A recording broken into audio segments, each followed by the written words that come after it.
Greetings all, this is Hairy Nick. And this is a less hairy Justin. Hey man, how you going? I'm doing quite well for myself, yeah.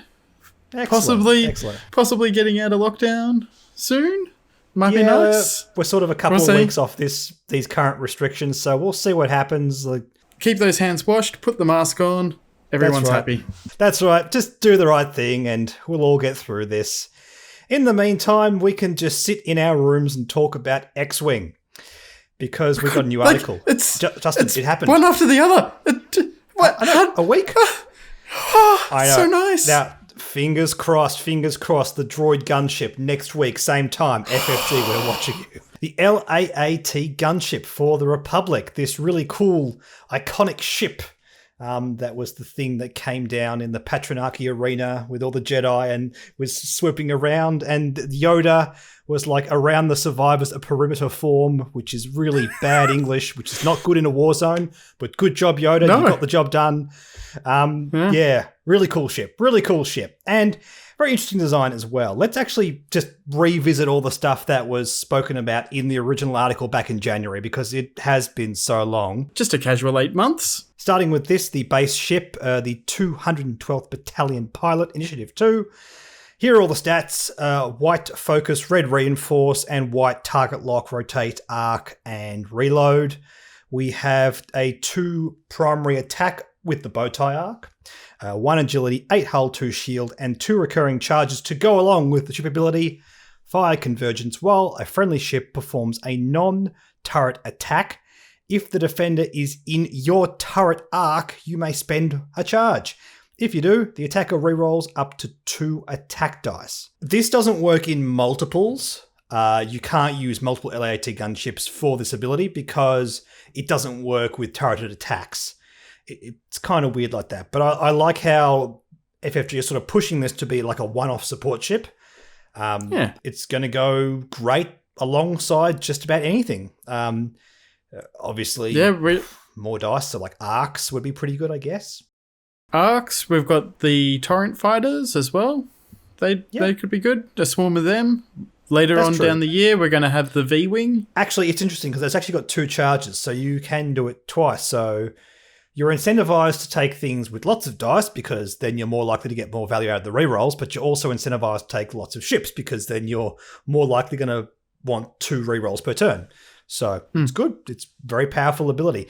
And I think if you were to sort of evaluate this ship without that baked-in ability, it would be worth a lot less than it was with it. It's like a baked-in talent. It's a good talent, basically, baked into the frame of the ship. So very powerful.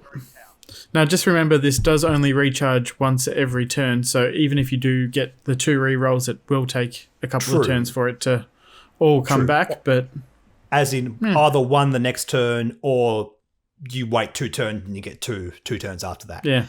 Very, very good. Let's go up through initiative and actually look at these named pilots. Starting up with Hound, also initiative 2. After a friendly small ship in your mobile arc gains a deplete or strain token, if you have no tokens of that type, you may transfer that token to yourself. There's no deplete or strain mechanics baked into this ship at all. I mean, obviously, you're going to have to put on something to make it worthwhile. And of course, there's all the effects in the game that give your friendly ships strain and depletes from your opponent's side of the table, so that's helpful as well. It's good. There was that Lambda-class shuttle that took target locks off the friendly ships. This doesn't feel nearly as good as that. No. Also, this does say only small ships, so you can't use... No ARC 170s. It's just everything but the ARC in this, which is fine. I mean, if you're going to craft a list... I don't know why it's a bad thing to allow medium-based ships to use this. Like, why did they specifically say ARCs can't do this? Is it just too powerful? It doesn't feel like it's more powerful taking a deplete or strain or token off them as opposed to your small ships. I don't know. It's just one of these things where I feel like FFG are really pushing sort of mechanics built around deplete or strain. And I don't know if they need to. And I don't know. I feel like a things like jamming, target locks, manipulating those kinds of things are in general a more powerful effect. And we'll actually see in at least one more card in this article, you see FFG really trying to go, hey, deplete and strain's a thing. It's totally a thing. You guys should play with our deplete and strain tokens.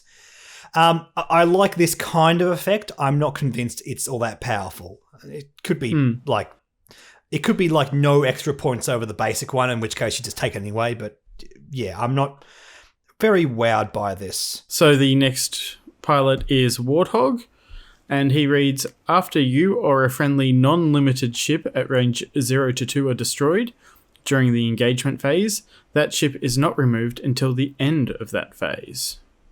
I quite like this. Yeah, that's going to be interesting. It means that your ships are going to get that shot back. It supports a very specific archetype. It's very good with a swarm of, I guess, torrents. Mainly just torrents. You could do the Naboo Starfighter if you wanted. I suppose you could. Yeah, that's not a terrible idea. Yeah, my only thing with this is torrent swarms really aren't that viable right now anyway, so is it really sort of... It doesn't have a ready-built list to jump into. The reason I'm saying this is because it feels like something that's supporting something. Yeah, I feel like this is going to be great for the V-Wings when they come out. Yeah, it could be good with the V-Wings. I agree with that. Yeah, any kind of a swarm, you're going to get extra shots. Extra shots wins you games. And one of the best tools that aces have against low initiative ships is I can destroy this ship before it has a chance to shoot back. It allows you to fly more aggressively. I like it. It's not busted, but it just seems really, really good. Also, it's worth pointing out the baked-in ability of the ship alone already supports that archetype, so it feels like it's doubling down quite nicely. Yeah. It's actually, before we go into the last one, it is worth pointing out, I do think the baked-in ability is so good that it may not even be worth taking named pilots. So it'll all come down to costings, but when I look at those kinds of abilities, it's like, yeah, well, I could just not use those points and not have that bit of text. Yeah. It's going to depend how much it costs. The last named pilot we have here is Hawk. At the start of the end phase, each friendly ship at range 0 to 1 that has revealed maneuver of speed 3 to 5 may gain a strain token to perform a barrel roll or boost. It's very powerful. A lot of board control. Yeah. It's great with Rick Olay. He's going to love this. Yeah. Of course, this ship still needs to be within range 0 to 1 of them. Yeah, it's not too difficult. Media bases fit everywhere. Don't forget that. I mean, you're setting up for next turn. You're doing it before your opponent gets to pick their next maneuvers. So it's not like you're going, haha, I gotcha. It's more like you get to really control your positioning. I think this is going to be really good for the initiative war. I think it works really well. Yeah. I just think there are situations where this is just not going to matter. Like, I just fly things in the right spot and I don't want to boost or barrel roll stuff. But, you know, and in a rare situation when it works, is it really that great? I don't know. It's a bit hard to quantify this one. I think it's a bit unprecedented. Yeah. I don't know. I like the idea though. I like the thinking between these. All right, let's have a look at some of these upgrades. In no particular order. Let's start with Deadeye Shot. Yep. Which is a card. I don't know. You seem very excited about this. I'm sort of half excited about this. So Deadeye Shot reads, while you perform a primary attack, if the defender is in your bullseye arc, you may spend 1 hit result or change 1 crit result to a hit result. If you do, the defender exposes one of its damage cards. The fact that this can also now go on the Nantex and there's swarms of 6 going around with that. My main criticism of this kind of effect is it does nothing at the start of the game, although you pointed out when we were chatting about it before that, against the fireball it's great, but come on, realistically, how often is that going to come up? I don't know. I versed a fleet of fireballs with Deadman Switch earlier in this tournament that we were just playing. It happens. I guess. Also, this is going to be great against aces. You think so? You got to get him in your bullseye arc, man. That's not easy, and you've got to get a damage card onto them before there's any value in this whatsoever. Because, I'm thinking like Sunta Fel. Well, he's just going to deny you damage, and then once you've got damage on Sunderfell, then you just want more damage. Like, it's situational. I don't want to sound like a negative Nancy here, but I'm like, oh, but when it doesn't work, it's just dead points. If it's worth even like 3 points. I think 3 feels about right. It's powerful situationally. So if your opponent has a damage card on them and you roll a crit, there is, unless you know the damage card is not a good crit, there is no reason why you wouldn't use this, because that way you are guaranteeing to flip a damage card face up, even if your attack ends up missing. That's where this is good. I don't know if it's worth spending a hit to flip a card. Oh, no, sorry. There is times where it is, because sometimes you know your shot's going to miss. Like you roll one hit against like a 3 green dice enemy. Just use it. Flip the card. Yeah, which is why I reckon it's going to do well against aces. They're normally having 3 green dice. If you just roll 1 hit and you're like, that sort of the feel bads of like, oh, I've only got 1 hit. It's like, I know I can change this before they even roll. True. The combination of them having to have a card to begin with and them having to be in your bullseye arc, I think it's asking a lot. Unless this is on an ace. Like, I don't think Sunderfell is going to want to stop taking Predator anytime soon, but there's very obvious downside, and that's the sticking point for me. Yeah. But it's powerful. And there's going to be times where it's just like, it's just free upside. And I like that. I like that a lot. All right, we've got a whole heap of cards to go through here. Let's just basically go in as they appear in the article. First of all, we're not going to go through Captain Rex and Yoda in this video. We already spoke about them a couple weeks ago. But we will go through the cards we went through back in January again, because we know a lot more about this ship now. So I think it's a good thing to do.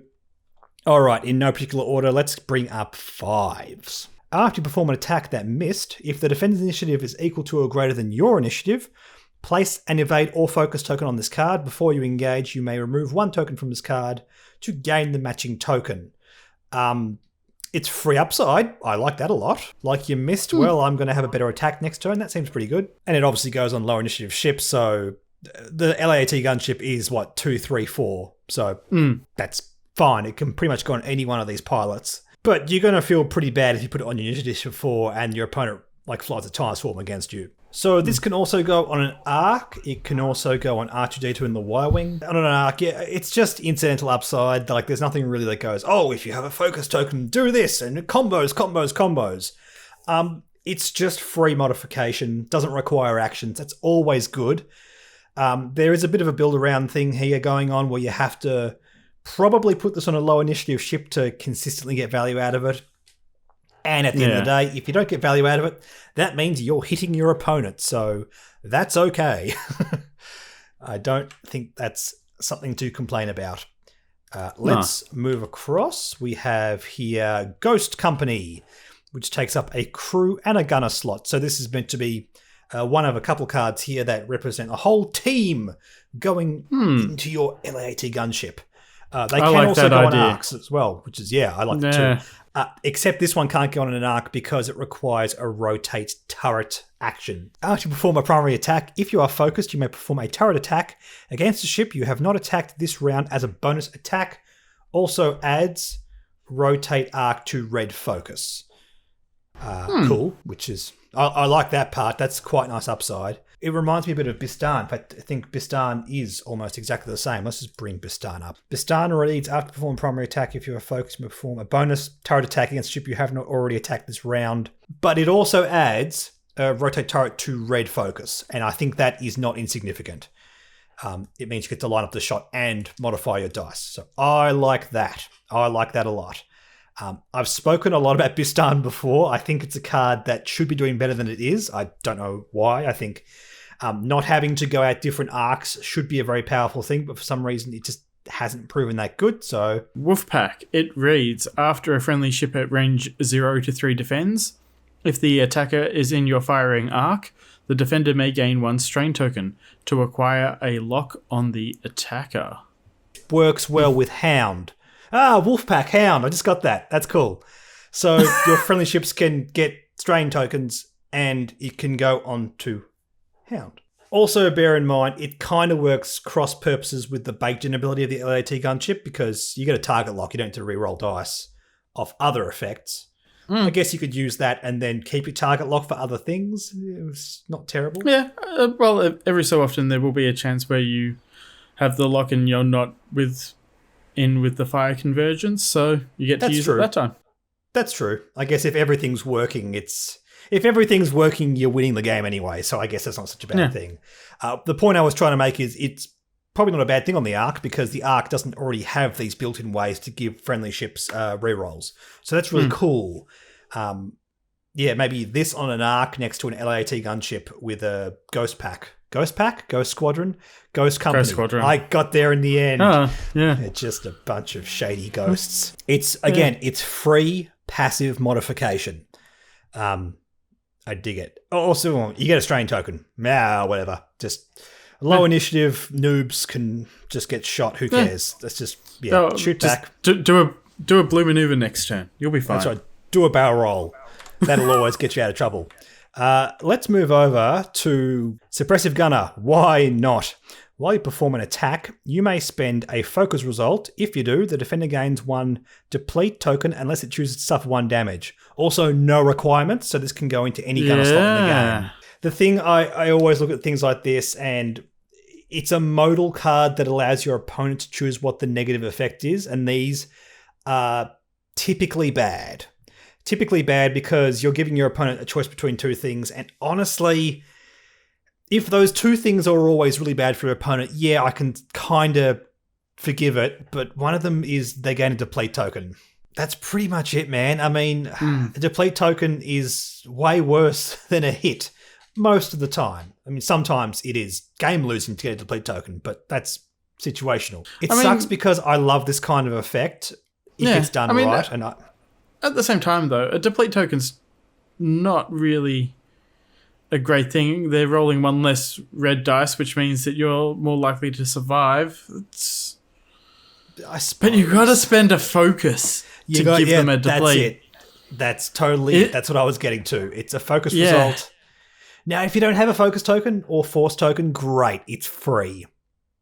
But you got to roll it first. You have to roll the focus in a time where you don't have the ability to use the focus. So if you don't have a target lock or a focus token, sure, there'll be times where this is just a free effect and they get a deplete token. Whatever, it might force them to do a blue maneuver or they might miss a shot. God, this is too situational, man. I can't get behind this. Yeah. It's got to be dirt cheap. It's basically where I'm at with this one. I don't know. I agree. I like the idea of modal cards when it's done right. I think this is the kind of thing which must get people excited. The art is awesome. This is one of the best drawn pieces of art in this article. It almost looks like it's lifted straight from the movie itself. I really like it. Really wish I would use it, but that's it. It goes on any faction, and I just can't think of a good use scenario for this one. Let's have a look at all these Jedi. Now, we've spoken about Plo Koon and Ali Sakura before, but let's revisit them because that was literally 8 months ago. And again, we have a bit more context now. So, Ali Sakura first. While an enemy ship in your bullseye arc performs an attack, if the defender is friendly and at range 0 to 2, okay, so it doesn't work in mass multiplayer games, whatever. The defender may change 1 blank result to a focus result. 1 force charge also adds focus to purple coordinate. Purple coordinate's going to be interesting. Purple coordinate's very, very good.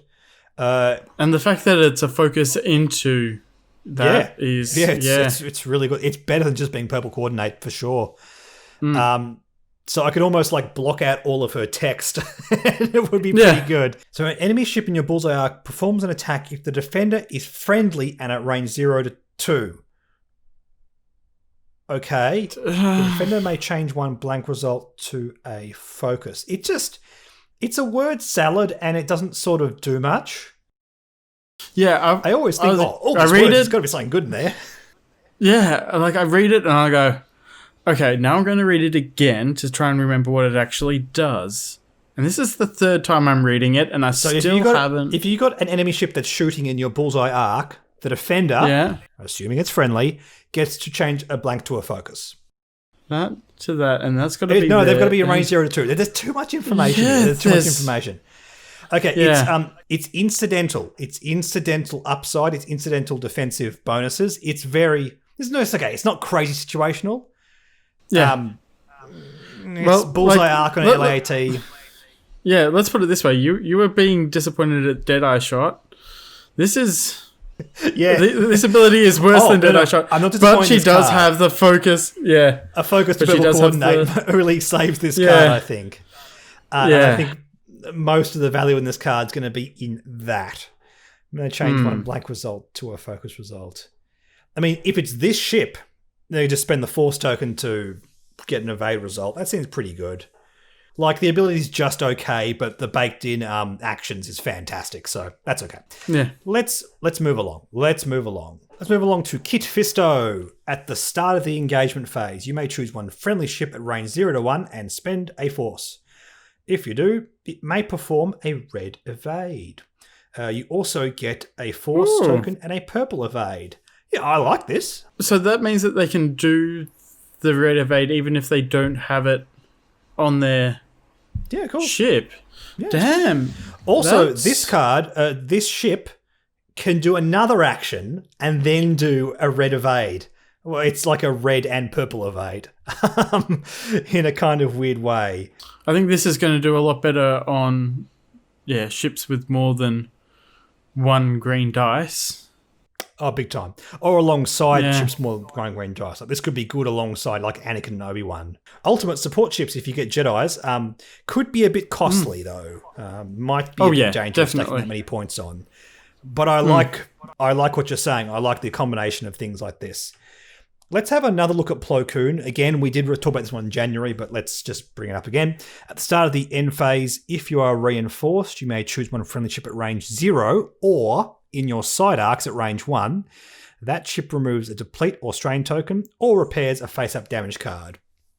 And I'm having flashbacks to January where I spoke about this. I think all of those things are quite narrow, but having the choice of doing any one of those is situationally powerful. So hopefully it's going to be broad enough that you're going to get application out of this. That's sort of what I think of this. Also, it doesn't require a force to use his ability, which is cool. This is the first bunch of force users I think we've seen in the game that doesn't require force to use their ability. Like repairing a damage card, it's something you can do as an action. I mean, not always. Some damage cards you can't flip over.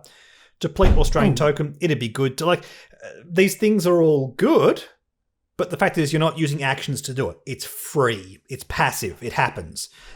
So I quite like it, actually. I think this is good. Don't know how relevant that reinforce is. If all else fails, it's still one force token for a ship. I dig it. I think that the actions are not exciting, but you get a force token and the ability is interesting enough. I think it's worth having a look at its application. And that is it. That's everything on this ship, apart from Rex and Yoda. Again, watch the previous video to have a look at those. And according to the original article, we had 14 upgrade cards. And we had a quick look before this video. It looks like we have now seen everything out of this ship. If you have a look at the original spread and count all the stuff that's not on the spread, it adds up to 14. Stay tuned, everyone. I know FFG can do it. I know we're going to see that Droid Gunship article next week. Please, FFG. In the meantime, thanks for joining me, Justin. We'll be back. We'll talk about all the new stuff coming out for X-Wing. There's a lot to come out before the end of the year, so we will be busy covering all of that. Don't forget to like, subscribe, comment, all that kind of stuff that makes the YouTube algorithm nice and happy with me. Also, all of our information for our social media and our Patreon is down in the description below, so if you'd like to be involved with any of that, please do. With that, me and Justin will catch you in the next video. Bye.